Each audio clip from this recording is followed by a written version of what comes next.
السلام عليكم ومرحبا بكم معنا في إيزا توكس لو بودكاست اللي راح يجمع بين لي جون اي لي بروفيسيونيل في كاع واش يخص لو موند دي زافير. C'est quoi le money bass? C'est par rapport à qui? Par rapport au dollar. Après, prendre des responsabilités qu'on n'est pas capable et qu'on n'est pas prêt à remplir, c'est dangereux. Comment la loi de finances peut impacter les décisions, la stratégie et les objectifs d'une entreprise? Sinon, d'un point de vue fiscal, on n'a aucun intérêt d'avoir une activité dans un autre pays si on sera doublement taxé. C'est compliqué de travailler avec un Big Four, travailler avec une personne physique. Si tu pouvais revenir 15 ans en arrière, parler au jeune Halim Zaidi, qu'est-ce que tu lui dirais? Alors, est-ce que تقدر تحكي لنا عليك كيفاش درت باش وليت بارتنر اسوسيي في EY et tout? Bon, moi, c'est Halim Zaidi, j'ai 40 ans, je suis marié, père de 2 enfants. J'occupe actuellement le poste de partenaire chez EY, principalement sur tout ce qui est conseil en investissement, volet fiscal et réglementaire. Mon parcours, c'est un parcours qui est d'un point de vue académique 100% école de commerce. J'ai fait l'ESC à Alger, j'ai fait MDI Business School, à Lille, et j'ai fait le SCP Paris pour un Executive Master. J'ai commencé chez EY comme stagiaire. Lors de mon Master 1, j'ai fait un deuxième stage en Master 2. Après, j'ai été recruté en CDI où j'ai fait l'ensemble des grades jusqu'à arriver au grade de partenaire. Je pense que le premier jour de mon stage chez EY, mon objectif n'était pas peut-être de devenir partenaire ou de faire toute une carrière chez EY. Mais chaque année, je découvrais le métier, je découvrais le client, je découvrais les challenges, je découvrais les possibilités. Et voilà, aujourd'hui, je suis partenaire chez EY. Je pense que être partenaire, c'est peut-être pas la règle commune, c'est plus... C'est pas associé. Partenaire, c'est associé. Partenaire, c'est... Mais c'est pas avoir des actions, être associé ou faire partie du conseil d'administration. En fait, partenaire, il y a plusieurs types de partenaires chez EY. Enfin, je pense que c'est le même cas au niveau des autres Big Four en moins. C'est qu'on a différents types de partenaires, notamment equity partner. C'est des partenaires qui ont des actions et qui sont vraiment des associés dans l'entreprise. Et non-equity partner, qui sont des partenaires mais qui sont rémunérés, qui ne sont pas forcément actionnaires dans des entreprises. Le modèle classique, c'est que chaque partenaire est censé être actionnaire. Et vous comprenez qu'actuellement, le nombre de partenaires qu'il y a dans le monde,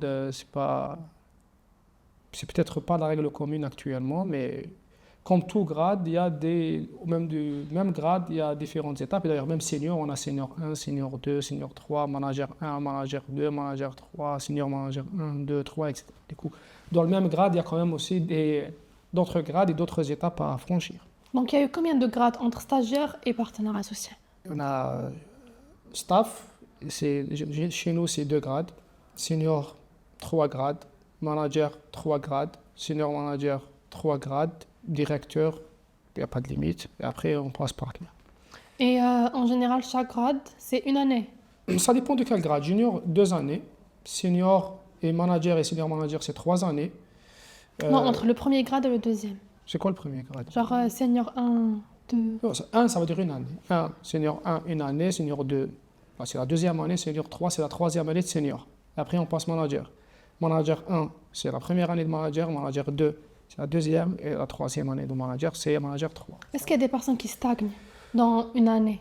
C'est pas la règle commune, mais il y a des gens qui peuvent C'est pas rester très dans la souvent. même année. C'est pas la règle commune, mais ça peut être aussi un moyen de renforcer les compétences. En fait, refaire une année dans un cabinet n'est pas forcément un point négatif. Accéder à un grade on va dire, qu'on ne mérite pas ou qu'on n'est pas encore prêt de l'avoir, c'est pour moi plus risqué que de refaire une année. Parce qu'une année dans une carrière de 10 ans, 15 ans, 20 ans, c'est rien. C'est rien. Après, prendre des responsabilités qu'on n'est pas capable et qu'on n'est pas prêt à remplir, c'est dangereux. Justement, par rapport aux compétences, quelles sont les compétences qui sont vraiment nécessaires pour accéder ou pour gratter les... Je pense qu'il n'y a pas d'une compétence commune, je ne pense pas qu'il y a un stéréotype, un modèle qu'on doit suivre pour devenir partenaire.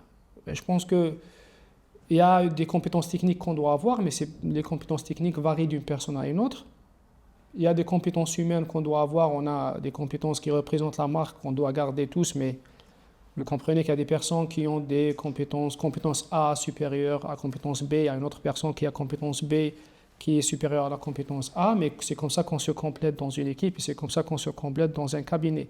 Mais généralement, on a des compétences humaines, des compétences techniques, des compétences managériales et des compétences commerciales. Par exemple, dans chaque type. La compétence technique, c'est vous faites du conseil en fiscalité internationale. Normalement, pour arriver partenaire, vous avez un niveau solide en matière de fiscalité internationale. La compétence humaine, c'est par exemple l'humilité, la capacité de gérer des profils jeunes, la capacité d'être à l'écoute de ses clients, la capacité de surmonter des épreuves, d'accepter l'échec, etc. Après, tu as des compétences managériales parce que si on est partenaire, ça veut dire qu'on gère une équipe avec des profils qui ont 17 ans d'expérience et des profils qui ont une année d'expérience. On doit savoir comment jongler entre les deux profils. Et là, les compétences, on avait dit humaines, managériales, techniques. Commerciales, c'est bien sûr, l'objectif de toute entreprise, c'est de réaliser des bénéfices, des chiffres d'affaires, c'est la capacité de vendre et de satisfaire ses clients. Qu'est-ce qui t'a motivé à rester chez EY? C'était pas prévu. C'était pas prévu, c'est pas, et même si on veut, on n'est pas sûr de pouvoir le faire. Je sais pas, honnêtement, j'aime bien le métier. Moi, j'ai toujours aimé être dans le cœur métier d'une entreprise. Et quand on fait des études en finance, être dans le cœur métier de l'entreprise, c'est peut-être être dans un cabinet de conseil, parce que c'est nous qui ramène le chiffre d'affaires, ou être dans une activité type bancaire. Moi, j'ai commencé mon stage chez EY, le métier m'a plu, l'environnement m'a stage plu. en quoi? En fiscalité, moi j'ai fait que ça. Toujours, ça a toujours été fiscalité. Moi, je suis 100%. Moi, je suis 100% produit des écoles de commerce et je suis 100% produit de EY. Moi, j'ai commencé mon premier stage Master 1 EY, Master 2 EY et après, jusqu'à aujourd'hui. C'était facile d'accéder EY à ce moment-là? C'était pas facile, mais j'avais la chance. Et c'est ça, c'est la vie, c'est les rencontres de la vie. J'avais la chance d'avoir un prof de fiscalité qui était senior manager chez EY, Lazar Sahbani, et qui m'a recruté en tant que stagiaire en Master 1 et Master 2. Je pense que si je n'ai pas croisé Lazare, je n'aurais pas fait ce métier parce que je ne le connaissais même pas. C'est ça le problème, parce que généralement les jeunes, peut-être c'est un sujet qu'on va aborder, mais ils ont déjà, avant de commencer les études au niveau de l'université, ils ont déjà une idée du métier qu'ils veulent faire. Sauf que quand on est jeune, on ne sait pas forcément tous les métiers possibles et on ne sait pas à quoi on est à la base fait. C'est vrai. Moi, jusqu'à présent, je ne sais pas quel métier choisir. C'est une bonne chose de ne pas savoir. Ça veut dire que vous cherchez à découvrir. Exactement. Voilà. Quel est concrètement le rôle de EY? Le rôle de EY, c'est principalement d'accompagner les entreprises et les gouvernements et même les personnes physiques, d'accompagner tout investisseur dans son aventure d'investissement avec différents objectifs. Le premier objectif, c'est la compliance, la conformité. Ça veut dire que s'assurer que notre partenaire, notre client, est en conformité totale avec la réglementation applicable, par exemple en Algérie, pour éliminer le risque. Deuxième objectif, c'est un objectif organisationnel. C'est-à-dire qu'on peut aider notre partenaire, notre client à avoir une organisation optimale, à grandir. Et aussi, on peut aider notre partenaire et notre client à réaliser ses objectifs en matière de chiffre d'affaires, de bénéfices, etc. Pour moi, ma définition du métier, d'un point de vue, on va dire, principalement fiscal et réglementaire, c'est que moi, quand j'accompagne une entreprise, c'est pour deux objectifs ou un des deux. C'est la conformité, ça veut dire je réduis ou j'élimine le risque, ou le gain. Quel risque, par exemple? Par exemple, dans notre travail, si on regarde, par exemple, on fait une revue des déclarations d'une entreprise, déclaration fiscale, on doit apporter des recommandations pour que le processus de préparation et le processus de reporting soient en conformité à la réglementation algérienne. On réduit un risque dans le cadre d'un contrôle fiscal, par exemple. Ou on va faire un conseil sur un positionnement Si on est dans l'advisory, sur un positionnement dans le marché, si on est dans l'investissement, d'un positionnement dans les secteurs, qui va permettre à cette entreprise d'avoir plus de gains que les gains qu'elle réalisait habituellement. Et du coup, on a deux objectifs, gagner de l'argent ou réduire le risque. Ok. Est-ce qu'il y a des secteurs bien définis dans lesquels elle est vraiment expérimentée, EY? Bon, EY en tant que groupe, c'est un groupe qui est expérimenté, on va dire, partout, parce que on a des milliers d'associés à travers le monde qui sont capables de faire du conseil dans tous les domaines possibles. Si vous n'avez pas un expert en Algérie, vous l'aurez à Tunis. Si vous ne l'avez pas à Tunis, vous l'aurez à Londres. Si vous ne l'aurez pas à Londres, vous l'aurez à New York. On est un réseau très intégré qui est présent pratiquement dans 150 pays dans le monde. Du coup, EY, ben, vous trouverez l'expertise qui correspond à votre secteur, on va dire à 100%. Moi, personnellement, en Algérie, je crois à une organisation sectorielle. Et je ne crois pas qu'une personne peut maîtriser l'ensemble des secteurs possibles. Et notre orientation, elle est par exemple, on est en Algérie, ben, systématiquement on est sur le oil and gas, systématiquement on est sur tout ce qui est EPC, construction, et aussi sur le pharmaceutique et l'FMCG. Donc maintenant, si une entreprise cherche un secteur que EY Algérie n'a pas, vous allez travailler une Tomahaka EY avec d'autres partenaires dans d'autres pays. Bon, les autres EY. Ça dépend. Si on parle de fiscalité, le régime fiscal qui s'applique, il s'applique à l'ensemble des secteurs. Si on parle d'investissement, on applique la réglementation algérienne en matière d'investissement et on applique la réglementation algérienne en matière de fiscalité. Après, on doit adapter ce qu'on est en train de faire au secteur. Parce qu'une entreprise de production, elle ne fonctionne pas, elle n'a pas les mêmes états financiers qu'une entreprise qui fait des services, par exemple. Du coup, le secteur est important, mais il n'est pas si important que ça dans les éléments d'un point de vue investissement et fiscalité. Par contre, le secteur est très important si on commence à parler de stratégie et d'organisation. Ce n'est pas ma spécialité, mais si on a des missions chez EY en organisation et en stratégie, bien sûr qu'on peut utiliser un expert qui est basé à Séoul, à Tokyo, à Londres, à New York, etc. Ok. Qu'est-ce qui distingue EY des autres cabinets ici en Algérie? Pourquoi un client va choisir EY? Je pense que nous, on a un positionnement qui est un peu différent, mais ce n'est pas que nous. En fait, les 4 cabinets en Algérie ont des positionnements qui sont assez différents et qui peuvent répondre à différents besoins. Nous, on est un cabinet qui croit à tout ce qui est secteur, qui croit à tout ce qui est industrie et qui essaie d'avoir une approche qui s'adapte à son client et pas une approche commune qu'on applique à l'ensemble de nos clients. On essaie de faire du sur-mesure selon le besoin de nos clients, c'est notre approche. Les autres cabinets le font, je pense qu'ils le font, mais nous, on essaie quand même de se distinguer par cette façon-là. Ça veut dire on ne fait pas les mêmes rapports pour la même problématique de la même manière à deux clients différents. Parce qu'on considère qu'il y a toujours un détail chez un client qui fait la différence et qui peut changer complètement le positionnement. Et est-ce que EY Algérie a une certaine autonomie? Par rapport à qui? Par rapport au siège Autonomie en matière de quoi?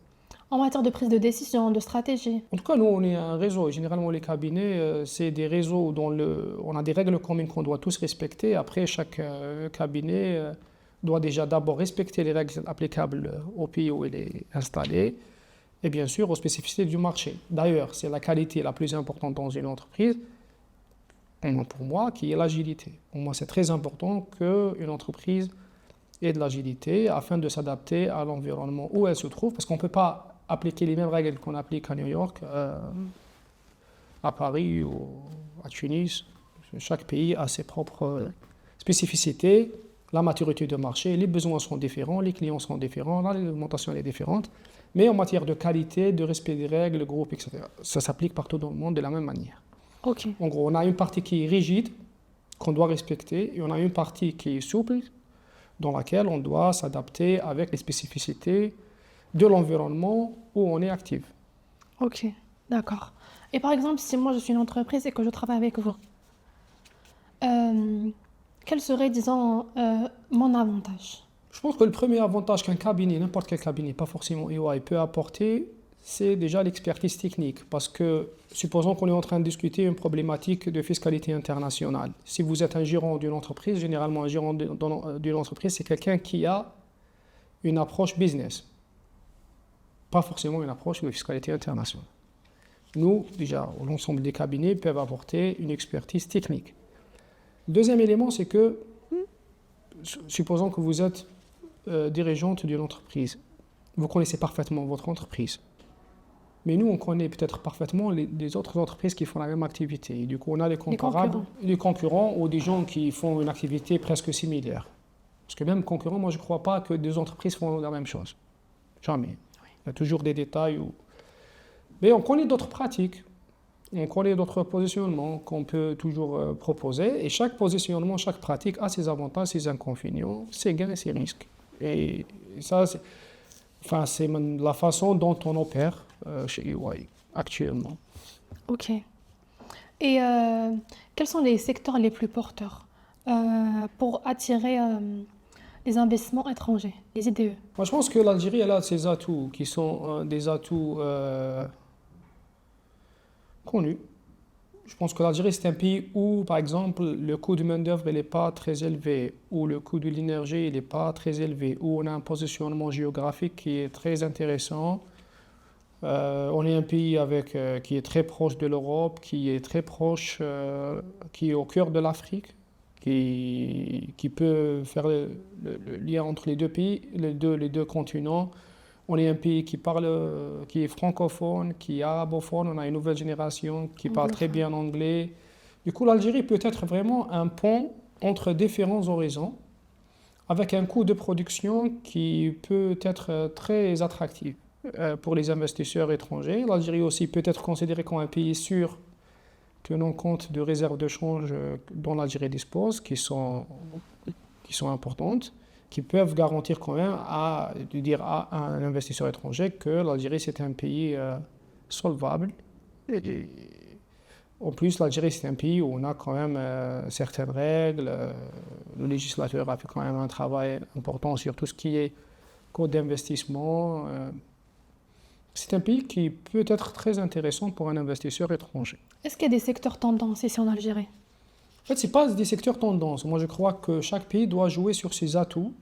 Et les atouts de l'Algérie sont l'énergie, le capital humain et la position géographique.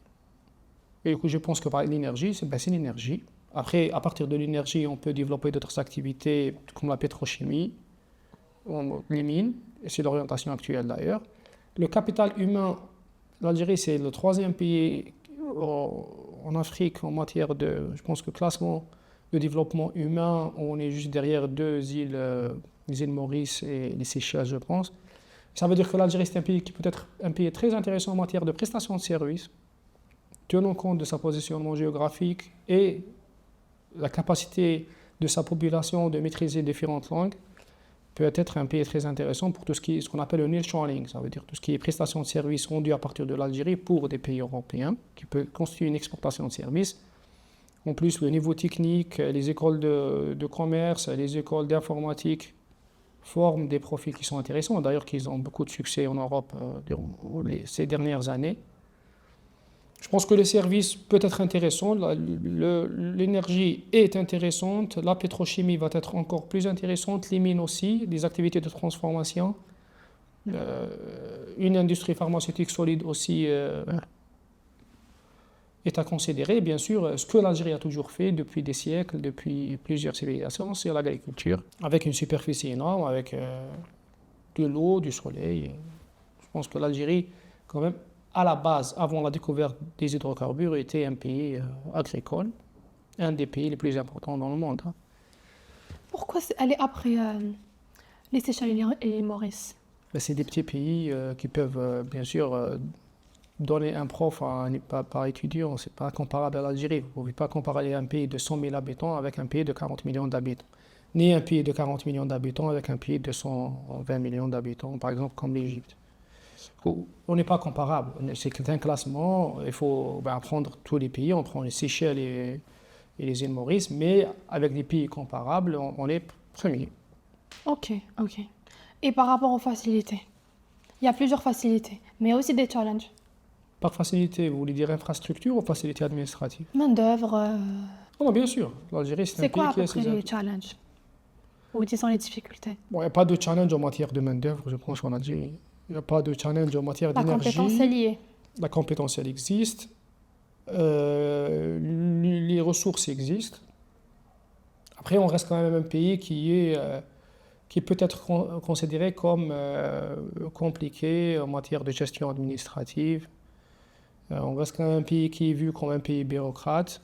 Et du coup, ouais, je pense que c'est plus la bureaucratie et tout ce qui est administratif qui est reproché à l'Algérie de la part des investisseurs étrangers. Ok. Et par rapport à ton domaine de la fiscalité, est-ce qu'elle est attractive? La fiscalité algérienne, est-ce que tu penses qu'elle est attractive pour les investisseurs étrangers? Si on prend la fiscalité telle qu'elle est affichée dans le code des impôts, elle est très attractive. Parce que notre taux d'IBS est dans la moyenne, pour ne pas dire que le 19% de production est peut-être le plus faible de la région. Et le taux de TVA à 19%, c'est un taux qui est dans la moyenne.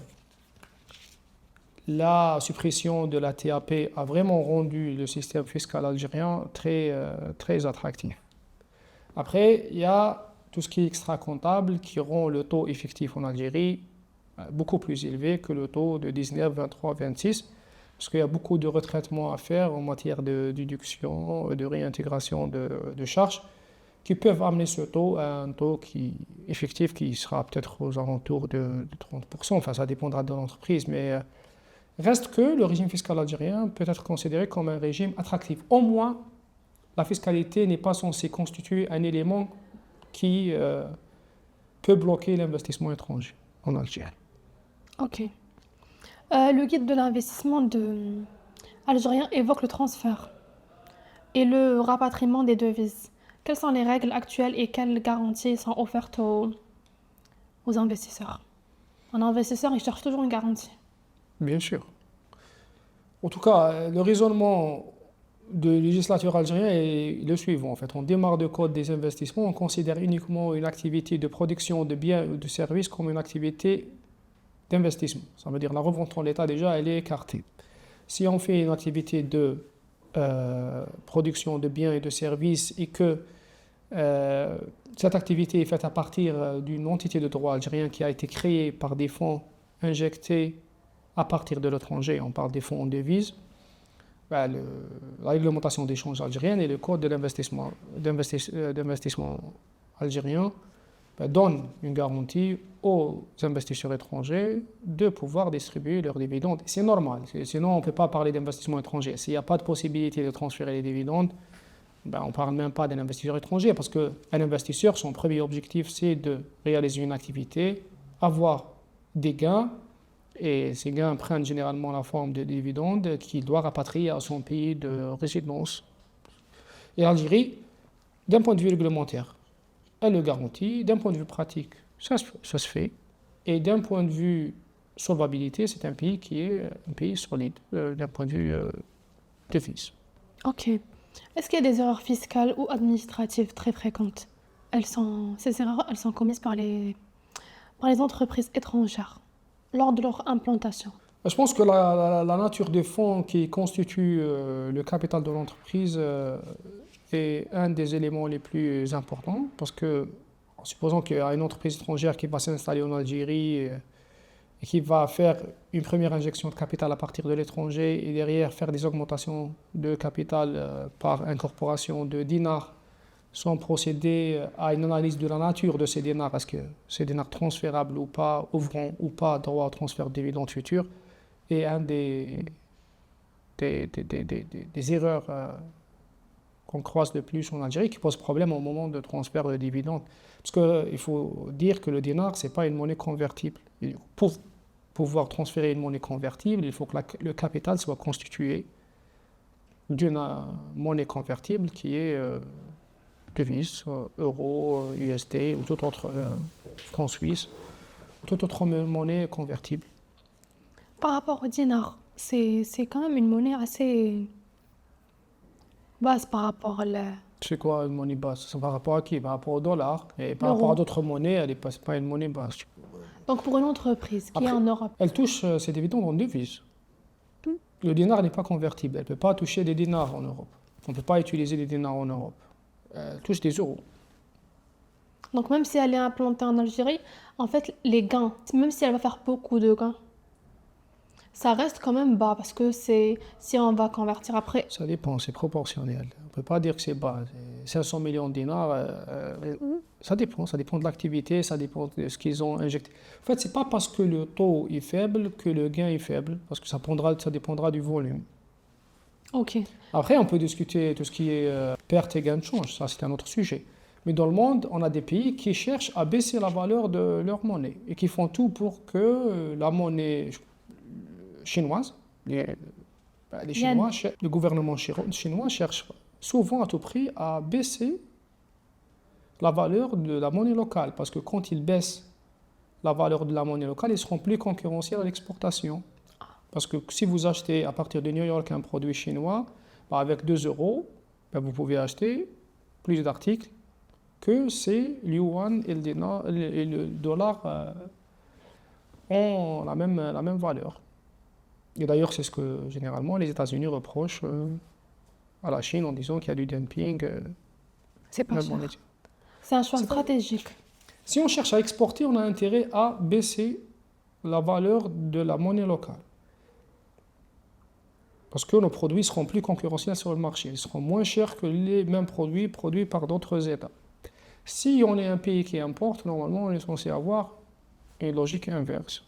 Est-ce que l'inverse est possible? Par exemple, une entreprise algérienne a investi à l'étranger. Ouais, théoriquement, oui, en pratique, c'est beaucoup plus compliqué. Et je pense que c'est là où l'Algérie doit se positionner dans le futur, à mon avis. Il y a une réglementation qui le permet, mais qui le permet pour des activités connexes. C'est-à-dire, si vous avez une activité en Algérie de production de laptops, vous pouvez avoir une activité en Italie pour la production des claviers pour votre activité algérienne. Mais c'est très compliqué, c'est bureaucratique, il faut passer par des autorisations, par exemple de la Banque d'Algérie et d'autres, et c'est pas la procédure, enfin c'est pas le positionnement commun de l'Algérie, c'est plus des entreprises étrangères qui viennent investir en Algérie et des entreprises algériennes qui cherchent à Exporter. exporter à partir de l'Algérie ou à satisfaire le marché local pour réduire les importations. Même si pour moi, ça peut être un positionnement très intéressant. Parce que si on est un pays où on essaie d'attirer des investisseurs étrangers, ça veut dire que ces investisseurs étrangers vont ramener le capital, le savoir-faire, ils vont travailler en Algérie. Mais à la fin de l'année, il y aura toujours des transferts de dividendes.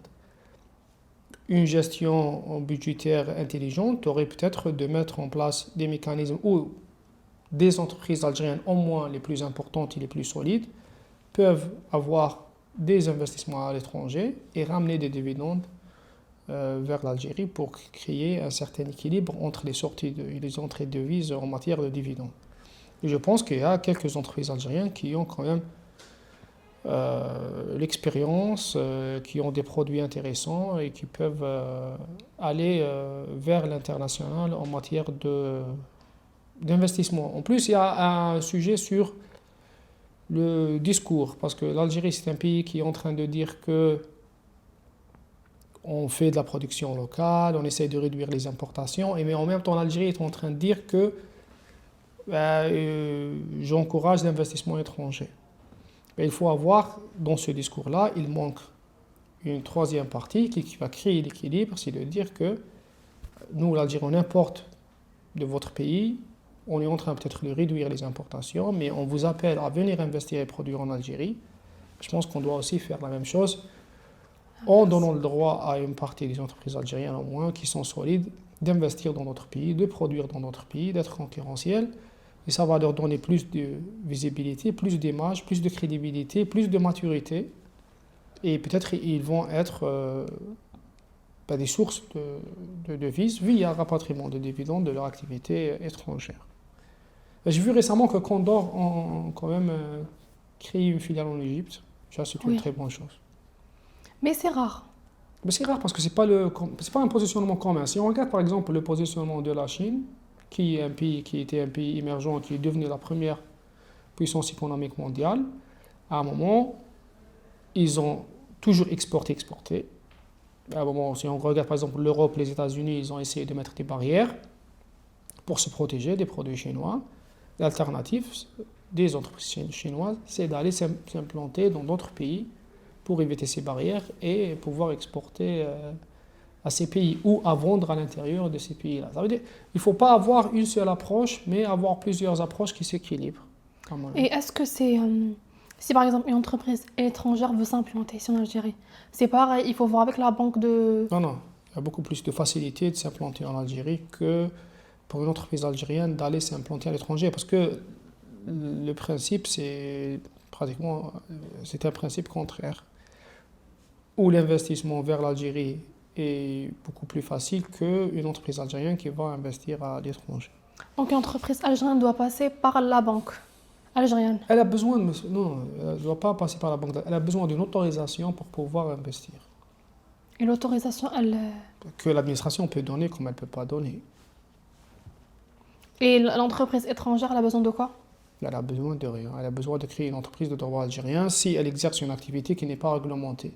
Si elle exerce une activité qui est réglementée ou elle a besoin d'un agrément, elle doit demander l'agrément auprès des autorités compétentes. Mais c'est beaucoup plus facile. C'est beaucoup plus fréquent. Et d'ailleurs, le nombre de multinationales qui existent en Algérie, on ne sait même pas, mais c'est important. On est là à Bebzoua, à côté, il y a plusieurs multinationales. Mais le nombre d'entités algériennes qui sont à l'étranger, c'est combien? Très peu. Ça donne quand même une idée que le processus n'est pas du tout le même. Ok. Et par rapport au transfert de dividendes, ça se fait une fois par an, par année? En Algérie, pour un investisseur étranger, Oui, ça par se exemple, fait une entreprise. une fois par an. Ok. Pas plus. Est-ce que c'est une règle? La règle comptable, c'est pas une fois par an, mais la règle en matière de réglementation d'échange, c'est une fois par an. Parlons maintenant de la loi de finances. En fait, à chaque année, normalement, au mois d'octobre, septembre, novembre, il y a une nouvelle loi. Elle est publiée 1er janvier, généralement. Ah, 1er janvier. Oui, mais il y a des discussions sur un projet de loi de finances qui démarre 3-4 mois avant. Ok. Comment la loi de finances peut impacter les décisions, la stratégie et les objectifs d'une entreprise, surtout une entreprise étrangère? Je ne pense pas que la loi de finances impacte la stratégie parce que déjà elle est annuelle et la stratégie c'est sur le long terme. Et du coup, je pense que la réglementation d'échange, le code d'investissement sont des éléments qui peuvent impacter la stratégie. Mais la loi de finances, c'est plus une gestion, on va dire, qui est pratiquement budgétaire, qui a qui est modifié ou apporté chaque année. Après, il y aura des articles, par exemple, qui peuvent avoir une implication énorme sur la stratégie de l'entreprise. S'il y a un changement en matière de taux DBS, par exemple, ça peut impacter tout un business plan d'une entreprise. S'il y a un changement de TVA, il peut impacter toute une orientation de la consommation dans un pays. C'est des modifications qui se font au niveau de la loi de finances. Après, tout le reste, il peut être considéré comme budgétaire. Mais pour moi, en Algérie, le plus important, c'est code de commerce, code d'investissement et réglementation d'échange. Qui est assez classique. Qui est stable. Et tout investisseur a besoin de stabilité. Déjà qu'on reproche à l'Algérie des changements en matière réglementaire fréquents. Je pense que ces trois piliers doivent être quand même stables pour donner une visibilité, permettre à un investisseur d'avoir un business plan sur une durée de 10, 15, 20 ans pour un projet d'investissement en Algérie. Ok. L'Algérie, en fait, elle signe des conventions avec des conventions fiscales internationales avec d'autres pays. Pourquoi? En fait, la fiscalité, ça relève de la souveraineté. Chaque pays applique et taxe dans son territoire les revenus ou les bénéfices des personnes exerçant une activité sur le territoire national.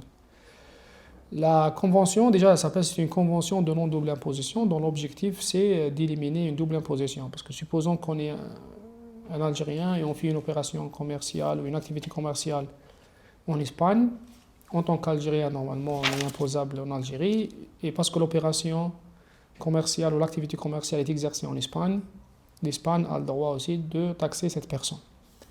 Si cette personne elle décide de faire uniquement son activité en Algérie, elle sera vraiment taxée uniquement en Algérie. Mais si elle décide de partir en Espagne et avoir deux activités, une activité algérienne et une activité espagnole, elle risque d'être taxée dans deux pays. Afin d'encourager le commerce, encourager les investissements étrangers, encourager le transfert de fonds et la liberté de circulation des fonds, des personnes et de la marchandise, les pays signent des conventions de non-double imposition pour encourager ce type d'opération pour un marché plus ouvert. Sinon, d'un point de vue fiscal, on n'a aucun intérêt d'avoir une activité dans un autre pays si on sera doublement taxé. Ok. Est-ce qu'il y a des éléments essentiels que la convention doit contenir? Ouais, il y a deux modèles. Il y a un modèle OCDE, il y a un modèle ONU, et même les deux modèles reprennent pratiquement les mêmes clauses, qui sont les impôts visés, la notion de la résidence, l'établissement stable, la taxation des revenus, la taxation des redevances, dividendes, d'intérêts, un article dédié à la non-double imposition, à des activités dépendantes, des activités indépendantes. C'est pratiquement le même modèle.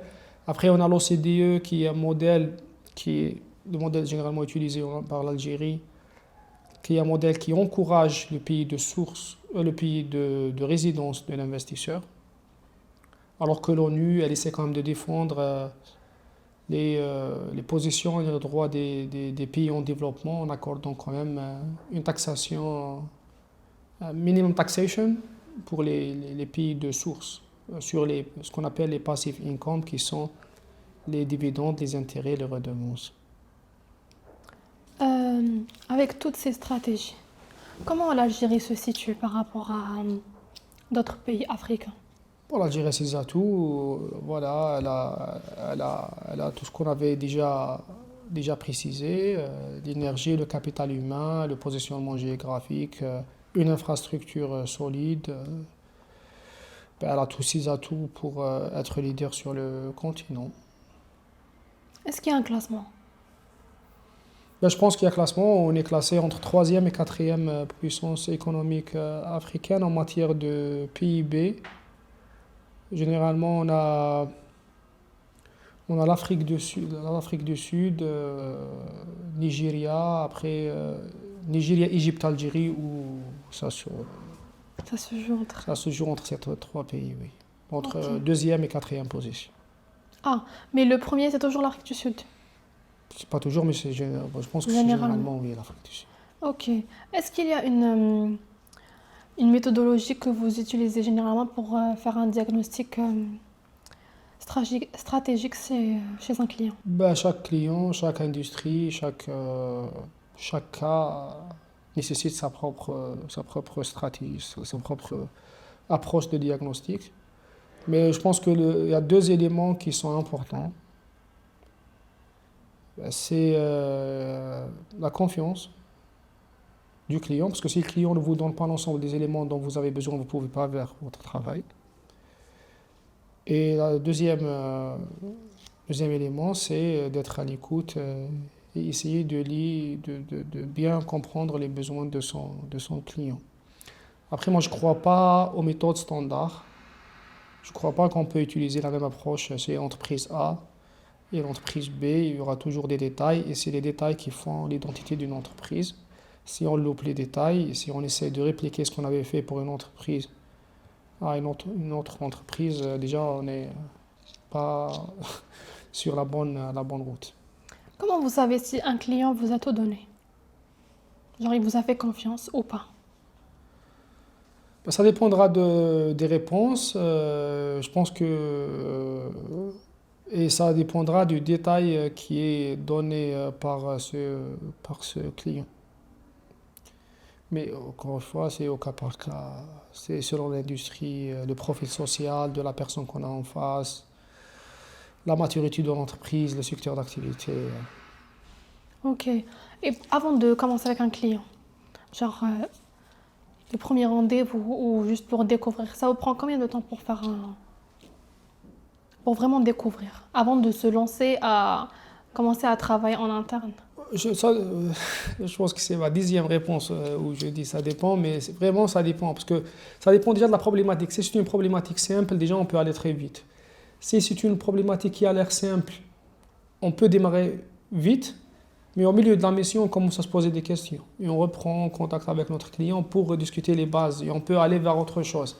Des fois, on finit la mission et la conclusion de la fin de mission, c'est qu'on a besoin de travailler sur autre chose qui a déclenché. C'est comme le diagnostic médical, en fait. On peut traiter quelque chose, mais derrière, on découvre autre chose à traiter. Ou on peut essayer de traiter quelque chose, mais au milieu de notre mission, on peut voir que finalement, il y a un autre point qui est beaucoup plus important vers lequel on doit s'orienter. Et je pense que c'est les meilleures situations. Les meilleures situations, c'est les situations où on finit par une question. Ce n'est pas des situations où on finit par une réponse. Une question qui va mener à autre chose. À autre chose. Parce que dans ce cas, ça veut dire qu'on est en train d'avancer. Si on considère que on est arrivé, on a une réponse, on clôt le sujet, ça veut dire que peut-être qu'on a clôturé le sujet, mais on ne va pas avancer plus que ça. Ça veut dire qu'on ne va pas s'améliorer plus que ça. Et c'est pour ça d'ailleurs, EY, on avait toujours ce slogan-là qui dit « The better the question, the better the answer ». Pour nous, c'est la question qui fait avancer les choses, et ce n'est pas la réponse. Parce que la réponse, généralement, c'est un point et on clôture. La question, ça veut dire qu'on est en train d'aller au-delà, on essaye de comprendre. C'est bien de savoir, mais ce qui est important, c'est de comprendre. Parce que si vous savez que X est la bonne réponse, c'est bon, c'est terminé. Mais si vous comprenez pourquoi X c'est la bonne réponse, dans ce cas, vous pouvez appliquer ce que vous savez sur l'ensemble des cas en l'adoptant. Parce que vous l'avez compris.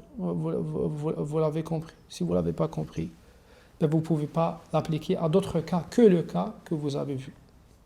Ça va mener à un truc infini, non? La vie est infinie, Toujours le chercher le savoir pourquoi du est comment. infini, et c'est pour ça que des entreprises se développent et des entreprises stagnent.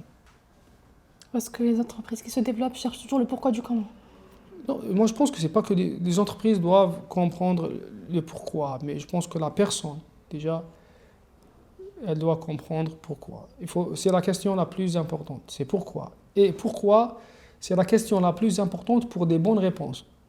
Parce que si vous ne comprenez pas pourquoi c'est la bonne réponse, vous ne pouvez pas l'appliquer sur d'autres cas. Ça s'appliquera uniquement sur le cas que vous avez déjà maîtrisé. Et si vous s'arrêtez à ce que vous maîtrisez, vous ne vous développez pas. Il y a des clients qui sont quand même assez exigeants. Tous les clients sont exigeants. Déjà, s'il vient chez nous, déjà, ils sont exigeants. Parce que s'il vient chez nous, ça veut dire qu'il accepte de payer le prix d'un Big Four. S'il accepte à payer le prix d'un Big Four, ça veut dire qu'ils sont... Il a beaucoup d'exigences derrière. Ouais. Donc pratiquement tous les clients ont pas mal d'exigences. Non, les clients déjà doivent être exigeants. Ça, c'est ma propre conviction. Il n'y a pas eu un cas où le client n'a pas été où il n'a pas été satisfait. Non. Il n'a pas été vraiment exigeant par rapport. Et c'est vous, en tant qu'équipe ou en tant que EY, qui a cherché toutes les failles. Genre, le client, il dit, mais il ne sait pas. Il ne sait pas ce qu'il y a réellement. Généralement, si le client vient chez nous, ça veut dire qu'il sait à peu près qu'il a besoin de nous. Par contre, nous, on peut découvrir autre chose que la raison pour laquelle le client est venu vers nous. Ça arrive souvent. Et là, c'est pour ça, on rentre dans un autre processus. Et on améliore autre chose qui est peut-être plus importante, plus profonde, que la raison pour laquelle il est venu nous voir le premier jour. Ok.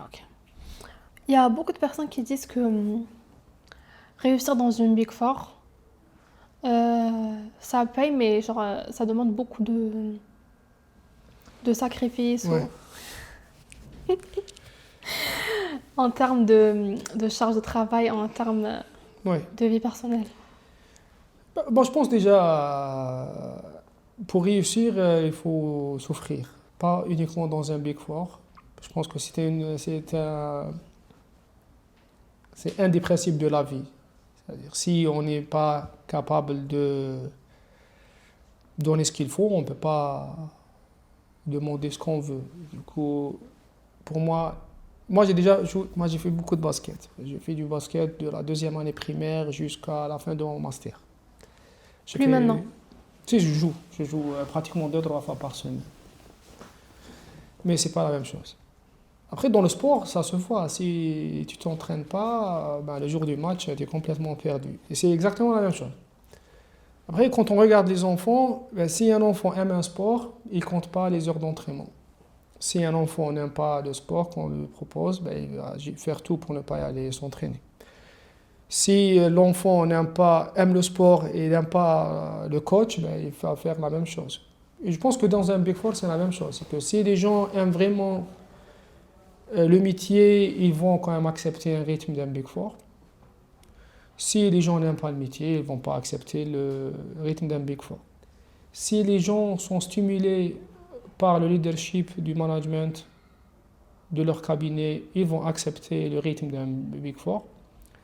S'ils ne sont pas stimulés par le leadership de leur management, et même s'ils aiment leur métier, ils ne vont pas quand même prendre du plaisir à travailler dans un Big Four. Après, il y a un autre truc aussi, c'est que le Big Four, on dit que c'est un accélérateur de carrière. Oui. En fait, quand on fait 5 ans dans un Big Four, généralement, on peut postuler pour des positions que d'autres personnes en entreprise ont besoin de passer 15 ans. Je pense que ça se compense. Je pense qu'il y a des sacrifices à faire, il y a un investissement à faire, mais si on est motivé pour le faire, si on sait ce qu'on veut réellement, ben on peut supporter quand même un certain rythme qui est certainement plus soutenu d'un rythme d'une entreprise. Mais à côté, vous aurez les avantages d'un Big Four, ça veut dire vous travaillez sur plusieurs missions, sur plusieurs industries, sur plusieurs problématiques, vous pouvez avoir une carrière accélérée, vous allez voir quand même le développement de vos compétences humaines et vos compétences techniques. Surtout la diversité des secteurs. Non, mais pour moi, j'ai fait une carrière chez EY parce que je peux passer d'une entreprise pharmaceutique à une entreprise pétrolière, à une entreprise de transport, à une entreprise d'un sujet de fiscalité internationale, à un sujet de fiscalité locale, à un sujet d'investissement. Et je travaille avec un manager qui est spécialisé dans la fiscalité. Après, je travaille avec un manager qui est spécialisé dans l'investissement. Et que c'est comme ça qu'on peut quand même avoir une expérience sur l'ensemble, pratiquement sur l'ensemble des secteurs et des problématiques, ce qui va derrière vous permettre soit de prendre la décision de rester dans ce métier, soit au moins de savoir quel secteur et quelle activité vous intéresse. Vous pouvez par exemple travailler sur une entreprise pharmaceutique et après sur une entreprise pétrolière. Et vous voyez que vous êtes plus à l'aise, vous préférez une entreprise pharmaceutique. Si vous décidez de ne pas rester dans le cabinet, vous savez au moins quel secteur. Voilà. Et derrière, vous pouvez faire carrière dans une entreprise pharmaceutique. Et c'est pour ça, je pense que le cabinet, c'est bien. Le cabinet va vous permettre de voir plusieurs secteurs, plusieurs problématiques, et à la fin, vous allez vous trouver. Soit vous restez, soit vous allez vers le secteur que vous préférez le plus. Et vous serez plus heureuse là où, généralement, on est plus heureux là où on maîtrise le mieux. Et on a une certaine curiosité de découvrir et d'aller vers l'avant. Dans votre département, vous travaillez en général avec quel département des entreprises? Moi, mes interlocuteurs sont principalement les départements, généralement la direction financière. Après, ça dépendra de la taille des entreprises, parce qu'il y a des entreprises qui sont d'une taille moyenne, du coup, ça sera directement le DFC ou le DG, ça dépendra de la problématique. Après, si on parle d'une entreprise, une grande entreprise, ça peut être un tax manager, ça dépend, ça peut être le chef comptable, comme ça peut être le DFC ou le DG. Mais généralement, c'est la direction financière pour moi. Quel type d'entreprise vous travaillez avec le plus? Moi, je travaille à 90% minimum avec des multinationales. Ah. Et principalement sur des secteurs qu'on avait évoqués, hydrocarbures, construction, pharma, FMCG, c'est et transport maritime et aérien. Est-ce qu'il y a un type d'entreprise que EY ne travaille pas avec? Non. Le SAR, le Non, non, SPA? non, la forme juridique, EY c'est une heure, du coup, c'est la plus simple, la forme la plus simple. Non, la forme juridique c'est un autre sujet. Ok, ok. Par contre, on a plus du mal à travailler avec des personnes physiques. Ouais. Pourquoi? Pour des raisons de conformité, de risque du groupe. Donc On doit directement, activer. c'est pas possible. C'est compliqué de travailler avec un Big Four, travailler avec une personne physique. Ça peut arriver, mais c'est vraiment Très rare. très cadré. Ok. Et par rapport à toutes ces années que tu as passées chez EY, comment tu as toujours fait pour garder l'ambition? Est-ce que parfois c'est l'équipe? Est-ce que parfois c'est les clients? Est-ce que c'est toujours la découverte de secteur? Je pense que ça dépendra des grades. En fait, c'est ça, c'est pourquoi ça peut être le voyage dans un cabinet peut être un voyage intéressant. Parce que quand on est junior, ben, ce qui nous intéresse, c'est plus d'acquérir des compétences techniques, maîtriser la partie technique. Quand on est senior, on continue dans l'apprentissage et de la maîtrise technique, mais on commence à voir ce que fait un manager. Parce qu'en fait, ça dépendra de l'interlocuteur que vous avez. Et vous voyez que le manager gère plusieurs missions, il a des réunions avec des clients, et vous cherchez, vous êtes en train d'accumuler des compétences techniques, et à un moment, vous voulez quand même mettre en place ces compétences dans des réunions avec les clients, essayer quand même que ce que vous avez acquis rapporte. Et là, vous passez à un grade de manager. Et dans un grade de manager, vous allez voir le senior manager, les directeurs, le partenaire faire autre chose que la maîtrise technique qui est déjà acquise, le relationnel client qui est acquis, c'est d'aller vers le développement de l'image du cabinet, de la promotion, du marketing. Moi, quelque chose qui m'a toujours fasciné, c'est que quand j'étais jeune, en fait, je suis dans la salle de réunion, je vois la même question. La même question qu'on a eu avec un autre client, la réunion d'avant. Un bon consultant, j'ai eu la chance d'avoir quelques-uns, c'est quelqu'un qui ne donne pas forcément la même réponse à la même question. Et ça, c'est très rare dans notre métier actuellement. Généralement, parce que l'expertise, un expert, c'est quelqu'un qui est efficace, qui est efficient. D'ailleurs, c'est un principe dans l'activité d'un consultant. Et être efficient, c'est industrialiser. Industrialiser, ça veut dire donner la même chose à chaque fois. Sauf que dans le conseil, on peut industrialiser à 80% notre réponse, mais il y a toujours le 20% qui doit être adapté à notre vis-à-vis.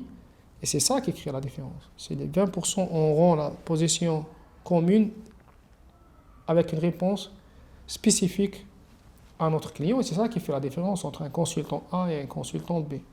Tout le monde connaît le taux de l'IBS, tout le monde connaît le taux de TVA, tout le monde connaît les charges déductibles, mais dans une question fiscale, on ne répond pas tous de la même manière.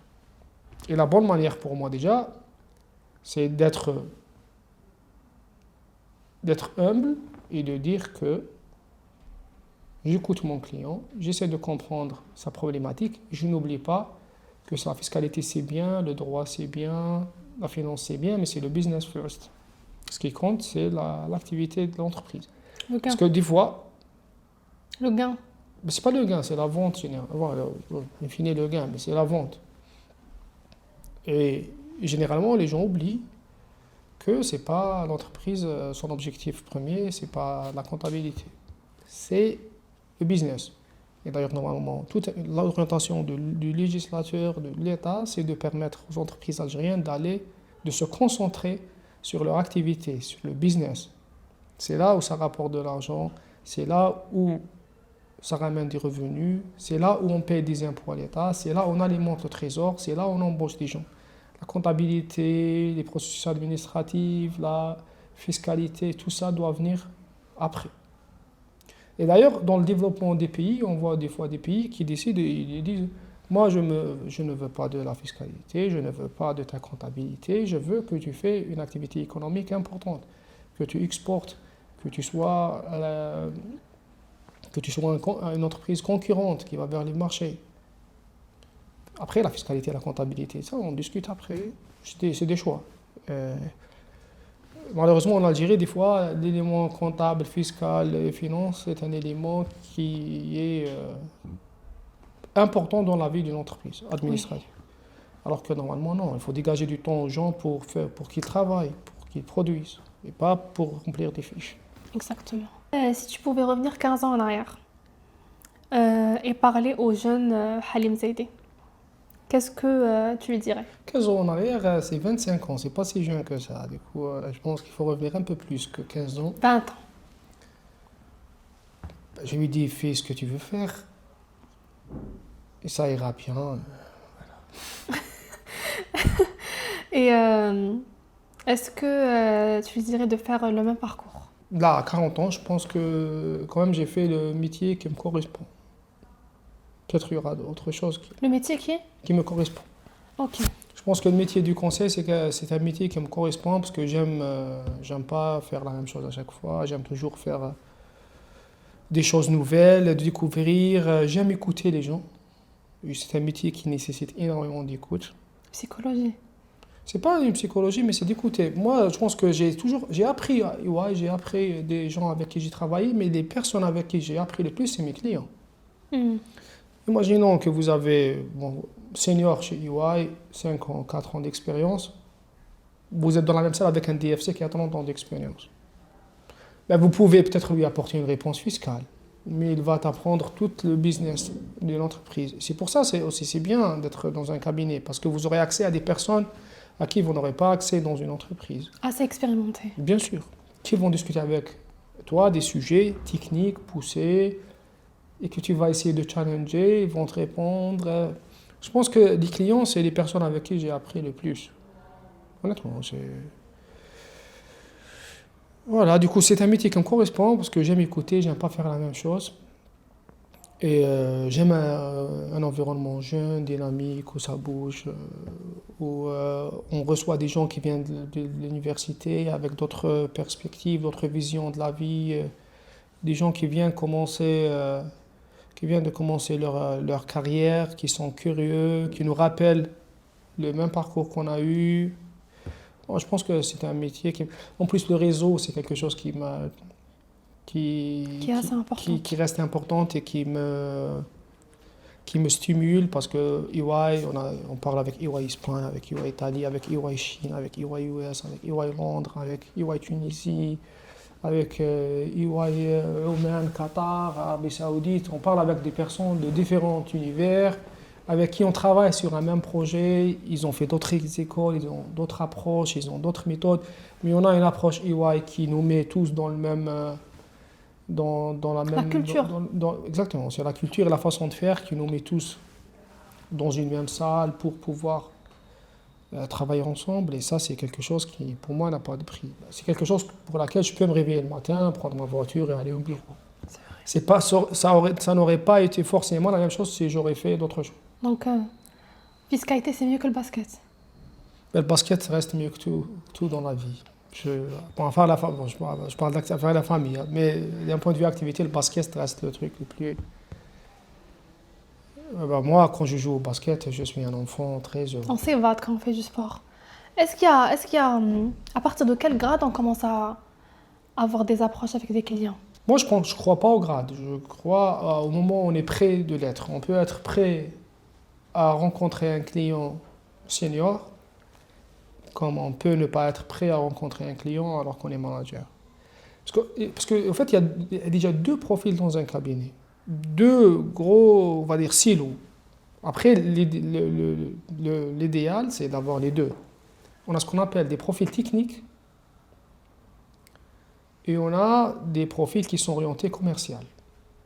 Après, pour être très bon dans le métier, il faut avoir les deux. Quelqu'un qui est technique, c'est quelqu'un qui est plus à l'aise d'être derrière son laptop et résoudre un problème. Et on a ces profils-là, et c'est des profils précieux, qui vont vers le détail, qui apportent la réponse.